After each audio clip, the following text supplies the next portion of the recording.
Saudara, Partai Demokrat membantah misinformasi yang menyeret nama Presiden ke-6 Republik Indonesia Susilo Bambang Yudhoyono dalam kasus ijazah Jokowi.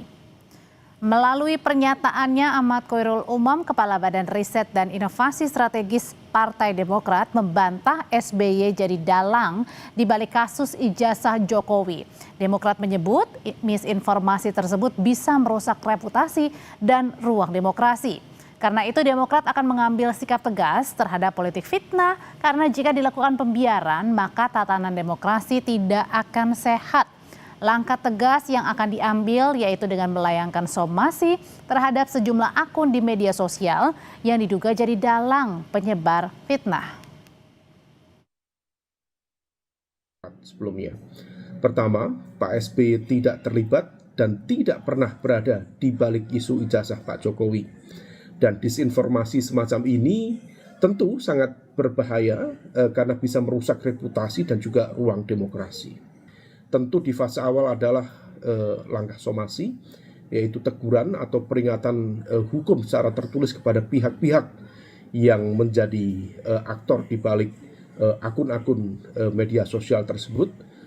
Mereka yang dianggap menyebarkan fitnah kemudian melakukan perbuatan melawan hukum seperti ini, dan langkah somasi ini tentu ditujukan untuk meminta pelaku menghentikan perbuatannya, kemudian memberikan klarifikasi dan juga permintaan maaf, sekaligus juga ini menjadi sebuah peringatan keras.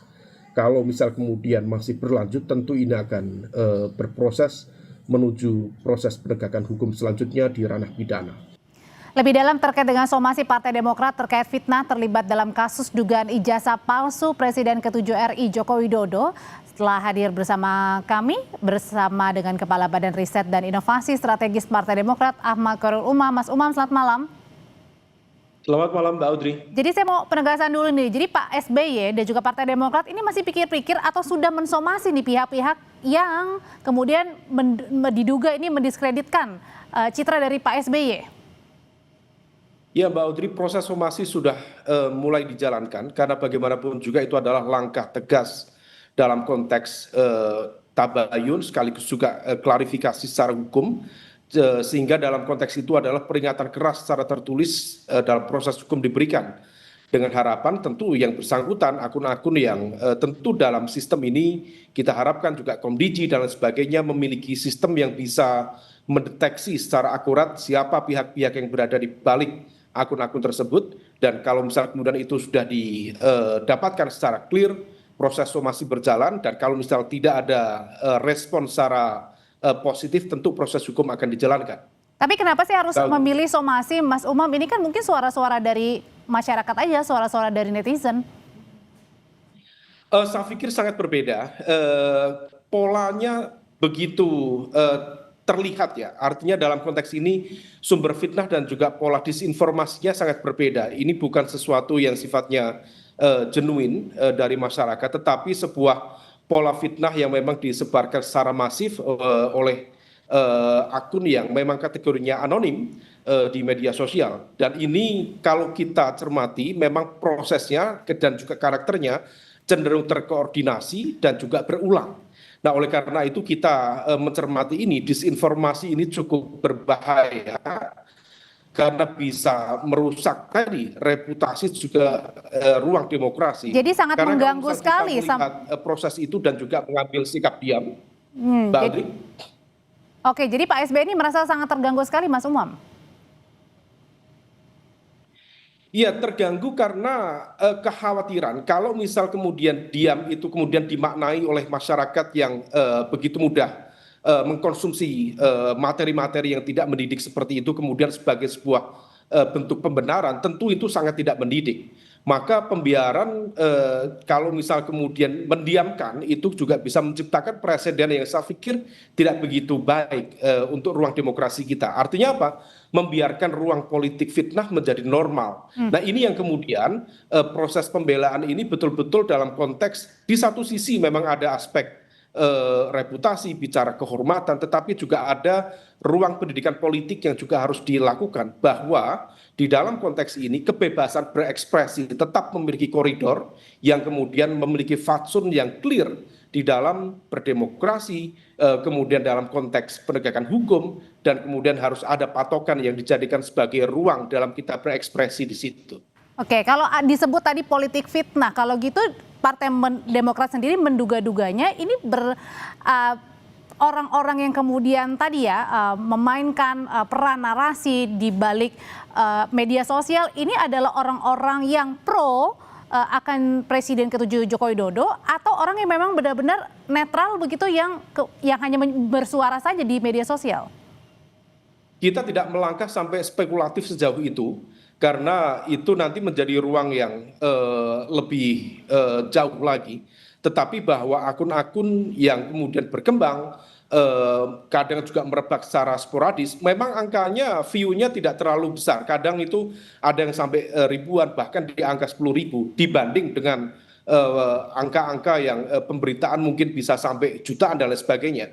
Tetapi sekali lagi bahwa fitnah itu kalau misalnya kemudian dibiarkan, dia kemudian bisa menjadi sebuah menjelma menjadi kebenaran baru yang kemudian tentu tidak mudah untuk kemudian diklarifikasi.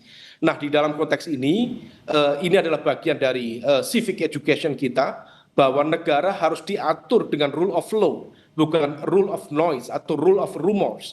Nah, oleh karena itu informasi palsu bisa lebih cepat dari peredaran fakta, dan kita ingin memangkas rantai itu. Nah, ini adalah bagian dari ikhtiar sekaligus juga klarifikasi supaya kemudian asumsi, prasangka yang berkembang yang tidak produktif secara politik, secara demokrasi bisa segera dihentikan, dan kemudian kita melangkah pada hal-hal yang jauh lebih produktif ke depan. Tapi Mas Umam, selain mensomasi begitu, apa pembelaan dari Partai Demokrat ketika tadi Mas Roy Suryo ini kan dekat sekali dengan Partai Demokrat, kemudian juga ada kuasa hukum Mas Roy Suryo, salah satunya Pak Denny Indrayana yang juga adalah Partai Demokrat, kemudian belum lagi beberapa kader-kader Partai Demokrat juga mendorong nih agar dibuka saja ijazah yang supaya clear, supaya jelas ini tidak ada lagi tudingan-tudingan ijazah palsu atau dugaan ijazah palsu Pak Jokowi. Satu hal yang pasti dalam konteks ini Mas Roy Suryo bukan menjadi bagian dari Partai Demokrat.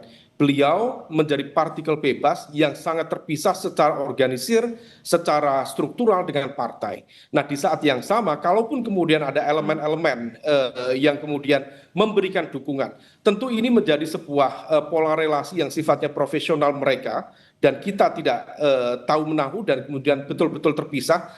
Apa yang disampaikan beberapa kalangan profesional di bidang hukum, misalnya Mas Refy Harun misalnya, sempat menyampaikan cukup manusiawi ketika ada satu dua pihak yang kemudian menghadapi sebuah proses hukum, dan kemudian siapa yang terpikir untuk dimintai bantuan, tentu lingkar dekat yang barangkali dulu memiliki hubungan yang cukup intens.